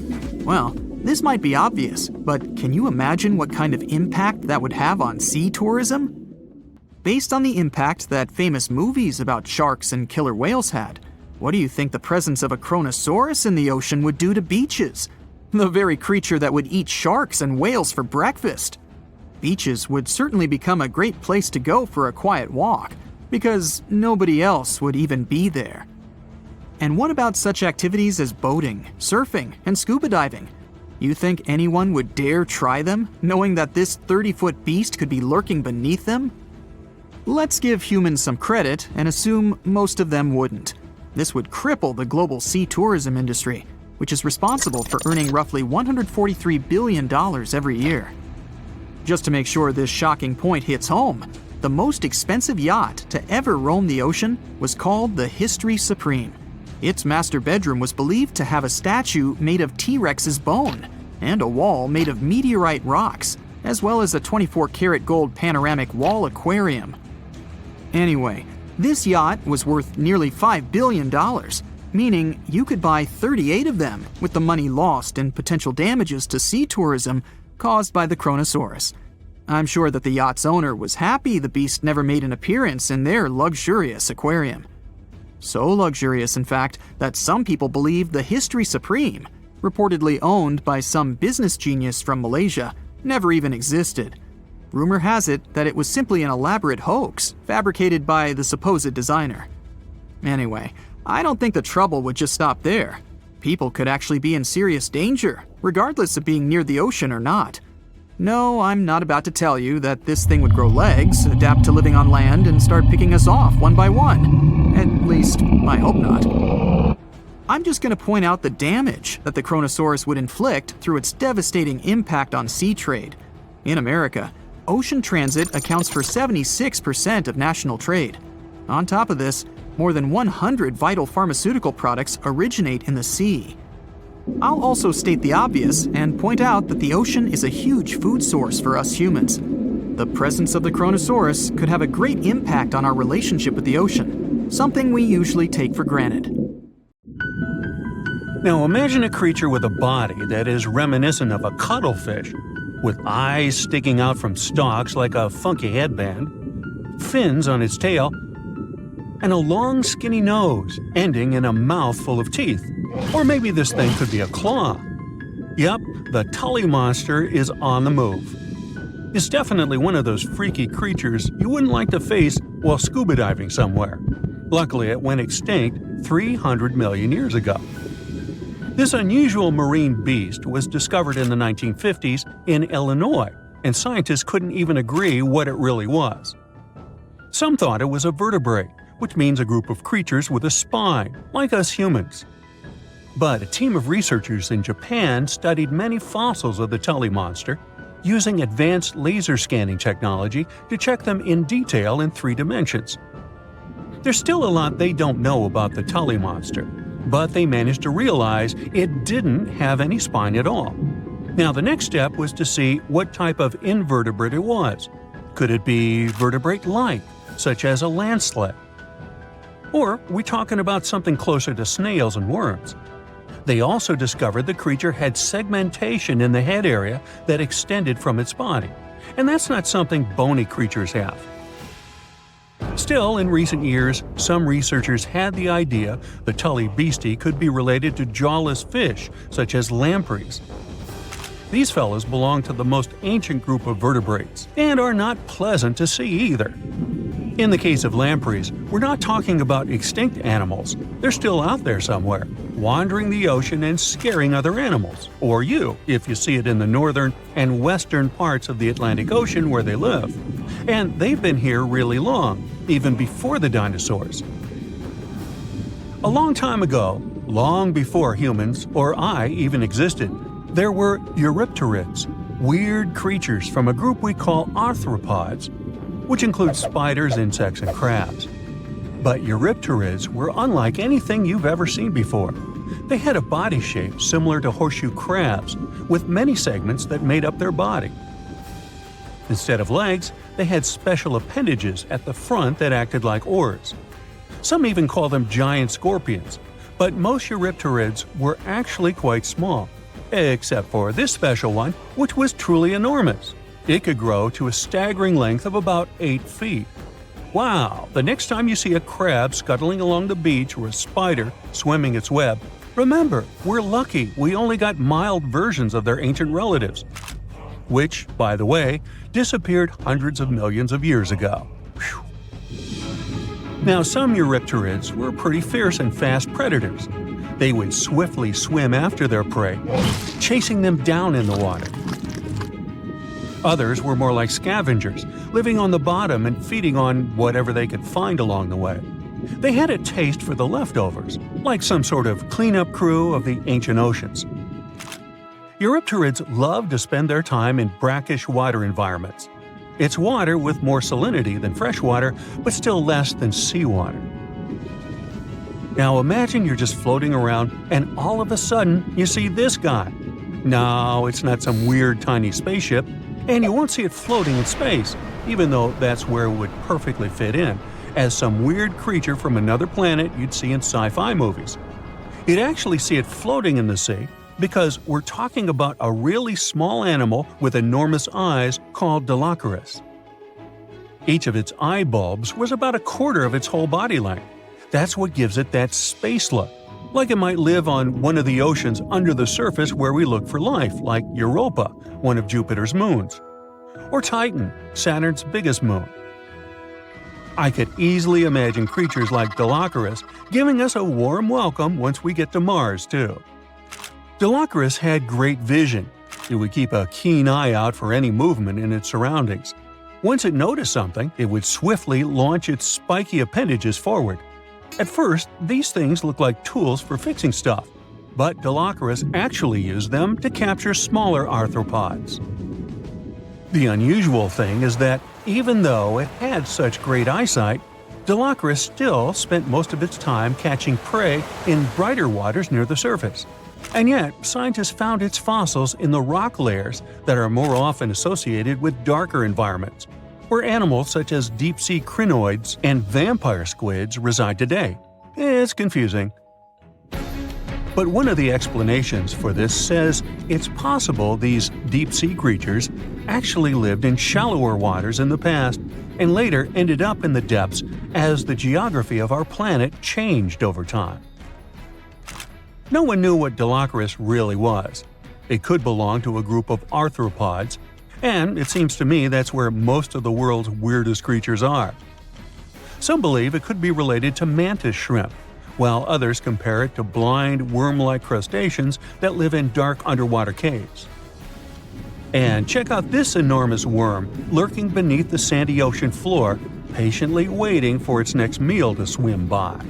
These ancient creatures were like stealthy predators, perfectly camouflaged in their sandy layers. And now, 20 million years later, scientists have found the remains of their hidden hideaways. The burrow they discovered, shaped like the letter L, was found preserved in ancient sediment on the seafloor of Taiwan. It was around 7 feet long and only an inch wide.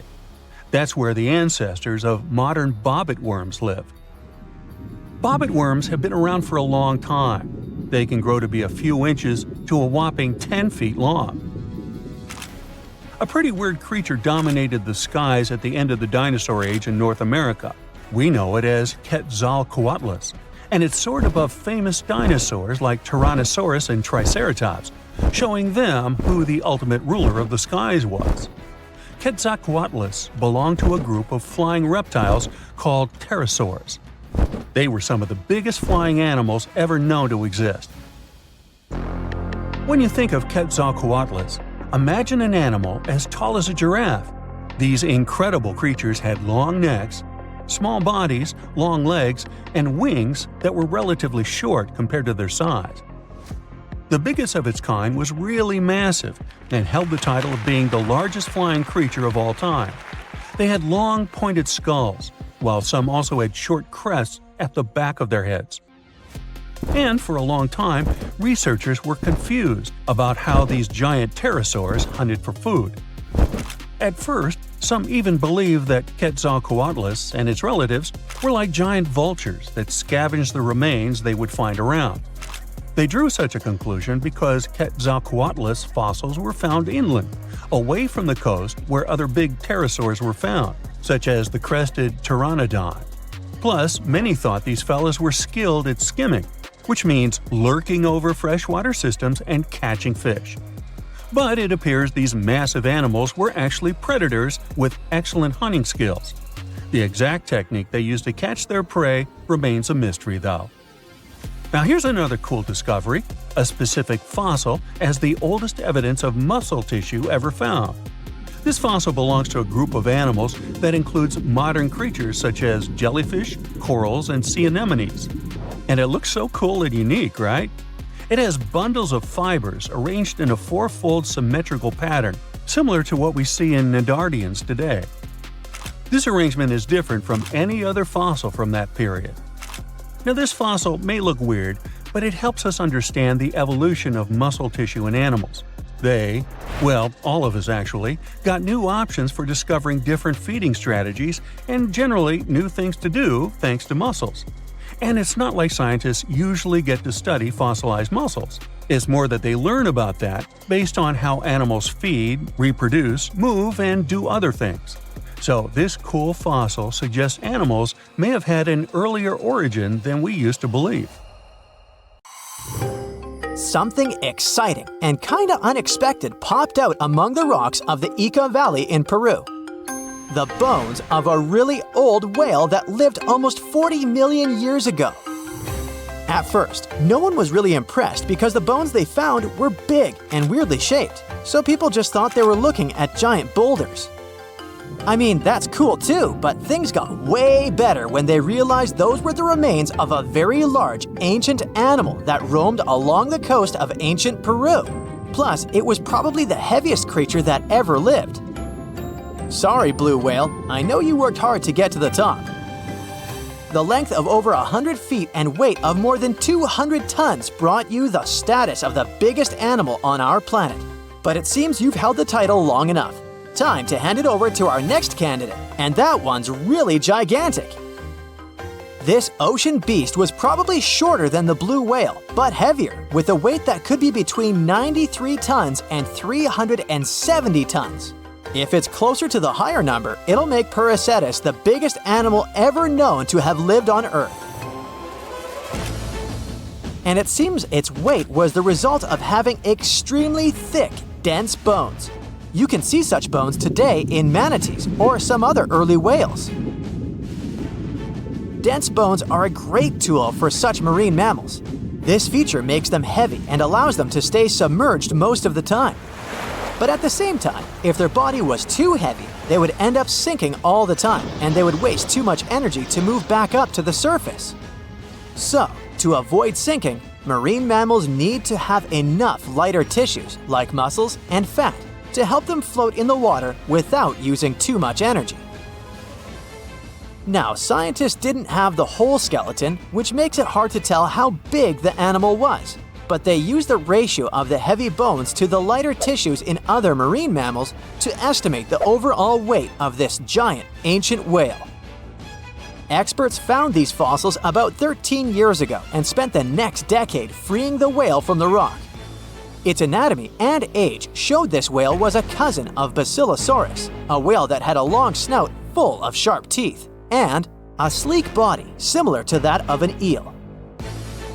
Even if Prehistoric wasn't bigger than the blue whale, it was still a giant that ruled the ocean depths. Unlike modern whales, there's a possibility that this ancient fellow was a predator that liked to go after bigger prey. And this also changes how we see the history of whales. Scientists used to think these magnificent creatures became really big about 5 million years ago when they started eating lots of small creatures. But here's the proof that giant whales existed even before that. But it's still unclear how this whale managed to find enough food to sustain its enormous body. Plus, it's still hard to tell what exactly this ancient creature had on its menu. It was pretty large and not such a fast swimmer, so it's possible it searched for food in shallow waters. Then it probably ate crustaceans, clams, or some other small animals hiding in the sand. One theory says it was a scavenger, which basically means it munched on remains of everything that would come its way. It's not so unusual to find marine animals in deserts. Many of these regions used to be covered with water anyway. The Sahara in Africa is a perfect example. About 50 to 100 million years ago, this was not a dry desert, but a shallow saltwater body called the Trans-Saharan Seaway. The land is not wet there anymore, of course, but people who lived in that area knew about it because they used to find old shells across the desert. The sea was about 164 feet deep. That sounds enough for a nice swim. Some would say this area looked like modern Puerto Rico, with lots of sun and shallow water. Mangrove forests were a common thing as well as seafloors covered with mollusks, like snails and clams. The marine sediment that was left behind after the sea had dried up is full of different fossils. And the animal that lived in that ancient underwater world didn't look friendly. Plus, they were much bigger than their relatives from modern times, so a regular-sized human would end up as a snack, not even a whole meal. Normally, when animals live on small islands, they can become much bigger than their relatives from the mainland. This is something we call island gigantism, and it happens because there are more resources or fewer predators on islands. Maybe the same thing happened in the Trans-Saharan Seaway. Even though it wasn't an actual island, the water moved in and out, which created little pockets of water. And specific conditions in these pockets might have helped animals grow bigger. So we're talking about giant sea snakes, catfish, and fish that no longer exist today. One had incredibly strong jaws, and the animal used them to eat hard things and even crush shells. Their teeth showed they were fierce predators other animals had every reason to be afraid of. They went through some changes when it came to diet, similar to some types of piranhas.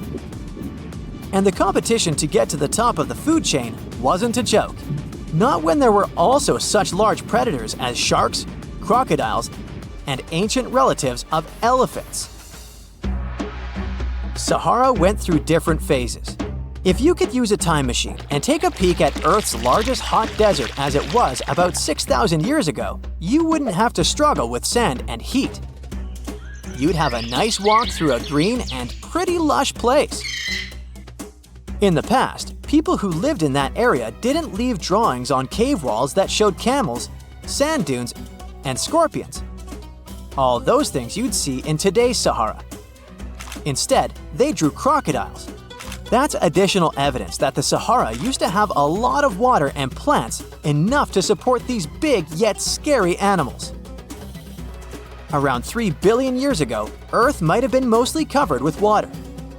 Today, it's about 71% of its surface, But it seems that our planet used to be a giant ocean world with no continents at all, just some scattered islands. Scientists studied special rocks in Western Australia that formed in a place deep under the ocean called a hydrothermal vent system. To explain this better, it's important to mention two common oxygen types, O16 and O18. O18 is heavier because it has extra neutrons. O16 evaporates from water more easily, and as researchers studied an old ocean floor, they found a lot of O18, more than in today's oceans. This way, they realized ancient Earth had less dry land than Earth today. Australia is a good spot to conduct these studies because a long time ago, it also used to be a beautiful place with large animals and lush rainforests. But as time went by, the land became drier and Australia had more deserts formed, such as the Great Victoria Desert. Rainforest remained only on the edges of the continent. What happens with deserts across the globe is called desertification. That's when land that used to be good for growing things turns into a desert or something similar. Our planet changes over time, together with its climate. But desertification also happens because of human activities, like mining, farming, and building cities. And when land turns into a desert, it's a problem because it can't support people and animals anymore. Food doesn't grow there. There's not enough clean water, and animals lose their homes. To help with this problem, there's a plan many countries agreed to. They decided to work with farmers to take care of the land, fix damaged areas, and manage water better. All in all, to make our planet a better place for life. Let's go with the widely accepted theory that a massive asteroid hitting our planet wiped out the dinosaurs. It does make you wonder why mammals made it though. One idea is that mammals were better prepared. Back then, they weren't the most popular creatures on Earth, but they were pretty diverse. They bred themselves into a huge range of species, and it might have saved them. Some said mammals survived because they were smaller, so they needed fewer resources. As they had to constantly hide from dinosaurs, they managed to survive in difficult environments, way before the hit. But let's say the asteroid never came, and it never damaged the environment the dinosaurs thrived in. It's safe to say our fauna would look different today. Take the mighty Titanosaur. It's considered the biggest land animal to ever exist, some reaching lengths of about 7 standard cars lined up. It had a neck so long that it would have needed a 2-story home just to fit. It also had a plant-based diet, so it ate from the ground, but from very tall trees too. There was nothing much left to eat for, say, the little Jeremiah, a mammal that lived roughly at the same time, but was as small as a popsicle stick. Let's take this thought experiment a bit further and imagine we have a time machine that could transport today's mammals to the time of the dinosaurs. Some scientists say they have gotten bigger, so there's a chance they could survive, right? They're also much more evolved in terms of their diets and skills. Others say definitely not. They couldn't survive, mostly because they're too small to compete with dinosaurs. An adult T-Rex was just about the size of a bus. It probably wouldn't waste its time trying to capture food that's human-sized, for instance. They'd probably be on the lookout for prey the size of a car, or even bigger, like an elephant. And it most likely wouldn't take them long to win the fight. Sure, a T-Rex might munch on something smaller too, but only if it's really hungry and has no other alternative. If we had no choice but to send some mammals back in hopes they could survive, what would be our best bet? Some say the chimpanzee could be a good candidate, as these primates build their sleeping nests higher up in trees. This might have kept them safe from the carnivore dinosaurs living on land. There's no real evidence of dinosaurs being able to fly, but we do know there might have been some reptiles that took to the sky for transportation. Like pterosaurs, the flying lizard. These ones like to eat fish and smaller animals, but who's to say they wouldn't pick up a chimpanzee given the opportunity? Another good candidate might be the hyena. Today, the spotted hyena is the most common big carnivore in Africa, and it's highly adaptable. They could snatch up all sorts of prey by themselves or even in larger units. They can digest most parts of their prey, including the skin and bones. These animals aren't picky eaters, and they wouldn't mind chewing on parts that other creatures would gladly skip on. Not to mention, they'll eat fruits too if needed. Hyenas are overall healthy and sturdy animals, with some studies showing they hardly ever get health problems.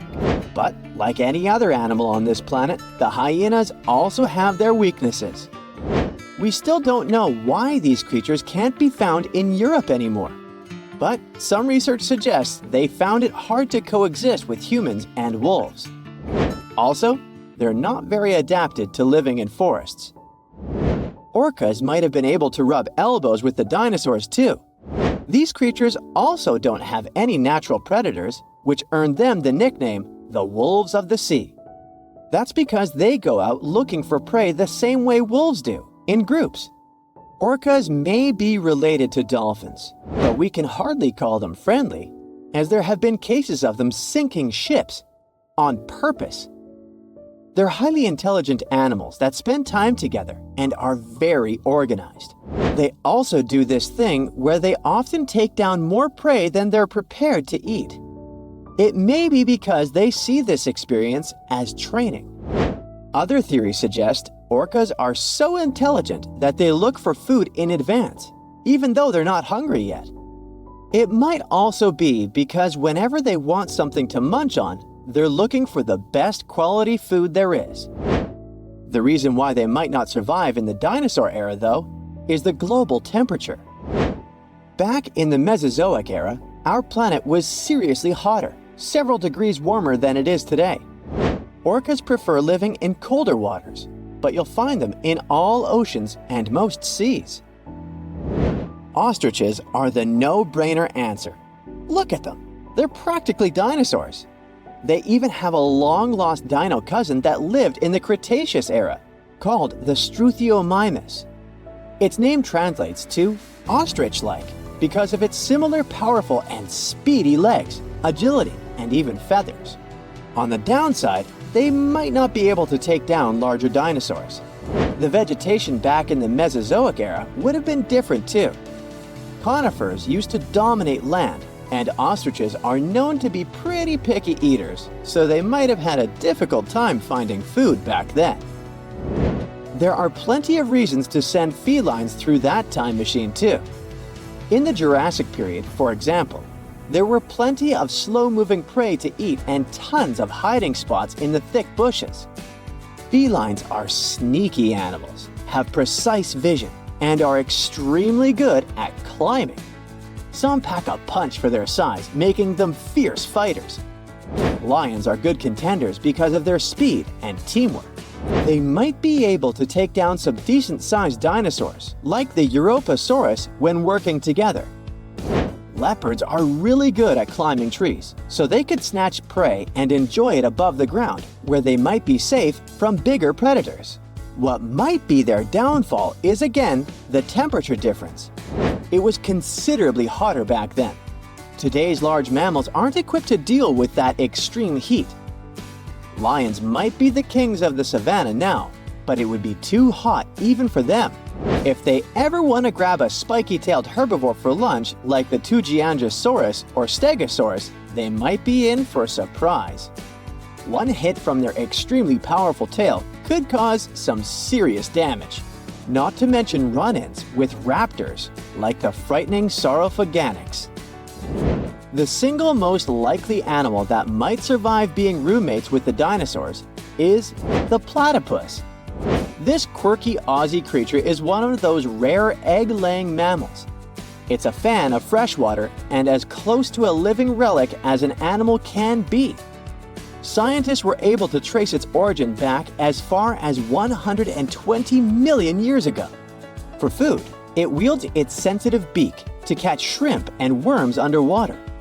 When it dives, skin flaps cover its eyes and ears, so it becomes blind and deaf. But it still uses that beak like a high-tech radar. A grown platypus can even feast on half its body weight in a single night. Scientists have known for a while it shares many traits with reptiles, like its shoulder bones or the fact that it lays eggs. Other creatures that coexisted with the dinosaurs still exist today, just not mammals. Snakes made their way into our fauna in those prehistoric times too, as well as cockroaches and bees. Some species of sharks are even considered to predate the dinosaurs. And if we look at our entire planetary history, we'll see they survived 4 out of 5 periods of mass extinction. Horseshoe crabs have the nickname living fossils because their evolution was much slower than any other animal that we know of. Not because they're not smart, but simply because they found their perfect form much sooner. So they didn't need to make a lot of changes. They have a very rudimentary immune system, but it seems to work wonders. No wonder they stayed pretty much the same for over 400 million years. When we say extinction, we usually think of dinosaurs that went to lunch with a humongous asteroid and were wiped out from the face of the Earth. We don't think of ourselves possibly going away in the near future.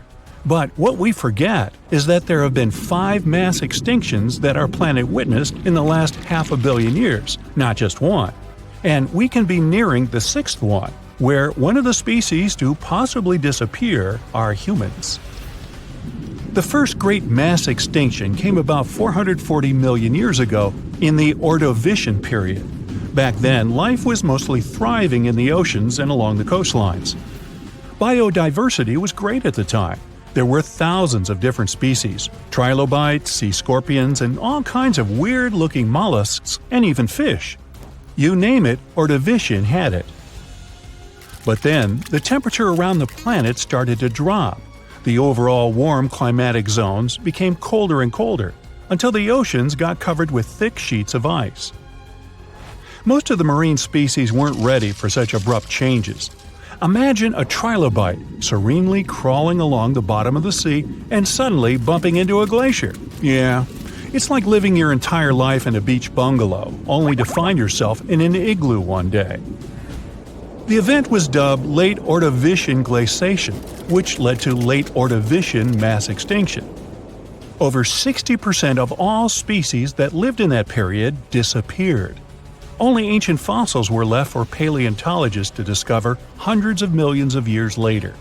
Nobody still knows exactly what caused the temperature drop at the time. The main theory is that the CO2 levels in the atmosphere fell sharply. It led to cooling down the entire surface of Earth. But the reasons for such a collapse are still under debate. However, that wasn't the worst mass extinction event in the history of our planet. Despite more than half of all living creatures being wiped out, biodiversity on Earth restored itself in the following 5 million years. Life went on until another catastrophe struck. Within the span of 20 to 25 million years, from about 375 to 350 million years ago, several extinction events occurred. They were like pulses that damaged a lot of marine species. Arthropods, like scorpions and mites, lots of various fish, including sharks, all were in decline. Overall, more than 75% of all living beings disappeared back then, who were mainly in the oceans. The reasons for such events are even more unclear than those before the late Ordovician mass extinction. Most scientists now believe those waves were caused by changes in the sea level and a lack of oxygen in the oceans. A lot of plants quickly moved to land and adapted to living outside of water. And since they were the main source of oxygen in the ocean, all those fish and sea scorpions were in for a very unpleasant surprise. The booming growth of plants on land also removed much of the CO2 in the atmosphere and enriched it with oxygen instead. This led to an abrupt temperature fall again. And although no new ice age followed, many land animals couldn't adapt to the new conditions. The bitter irony was that the major part of them had just recently crawled out on land from the ocean, looking for a better environment. Ah, well. This was only the first wave, though. The reasons for the second one, that came about several million years later, are still unknown. Scientists think there could have been mass volcanic eruptions or even meteor strikes, but those are just hypotheses.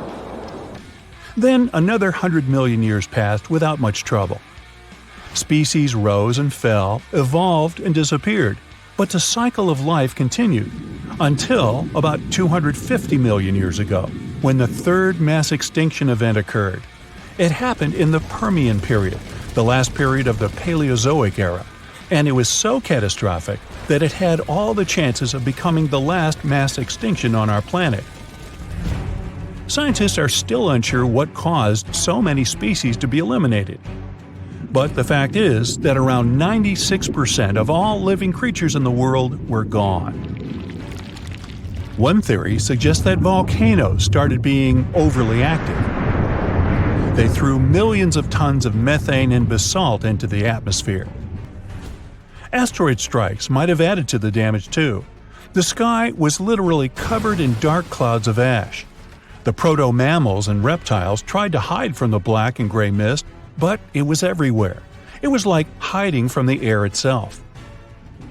Another culprit could have been microbes that loved their methane-rich environments. They could have quickly spread in the oceans and literally choked the rest of the marine life forms there. But whatever the reason, the Permian mass extinction event was the most massive and destructive of all the Great Five. All life on our planet could have ended right then and there. But those 4% that persisted eventually spread across the Earth and started a new era. Yay! This time, they lived a peaceful life for only 50 million years. And then, whammo! The fourth great mass extinction hit. It was different though, slowly creeping across the planet over the last 18 million years of the Triassic period. The extinction occurred in numerous short pulses, wiping out several species at a time. A slight climate change here, an abrupt temperature fall there, and very upset animals and fish all around. The main reason for that was again the volcanic activity at the time. Fiery mountains started spewing out ash and gas once more, lowering the oxygen levels and suffocating life. Well, that was harsh. The gases and other substances thrown out of the volcanoes' mouths changed the Earth's climate again. Sea levels rose because of that, and some researchers believe even the pH levels were altered. That means the marine life that used to be swimming peacefully in more alkaline waters suddenly found itself trying to survive in acid. But apart from causing bursts of extinction, these changes also ushered in the era of dinosaurs. It didn't begin immediately, of course. Some species evolved and slowly grew into the mighty animals we've heard so much about. Their extinction was the last of the Great Five, and certainly the most well-known. About 65 million years ago, when dinos were still ruling both land and ocean, an enormous asteroid came from outer space and fell right on Earth. The impact was so powerful, it left a huge crater in the Yucatan Peninsula, and the explosion sent billions of tons of debris into the air. The dinosaurs that lived far away from the impact zone raised their heads and saw black and churning clouds blocking the sun. It remained for years, drastically dropping the temperatures. In addition to the cold that followed, the asteroid hit a carbonate rock that had a lot of flammable material in it. The impact led to an explosion. The chemicals mixed in the air and produced sulfuric acid, and that acid fell down in the form of rains, altering the pH of the oceans. Aquatic creatures that were again used to more alkaline waters went, "Oh, come on!" That didn't help though. The changes were abrupt and severe.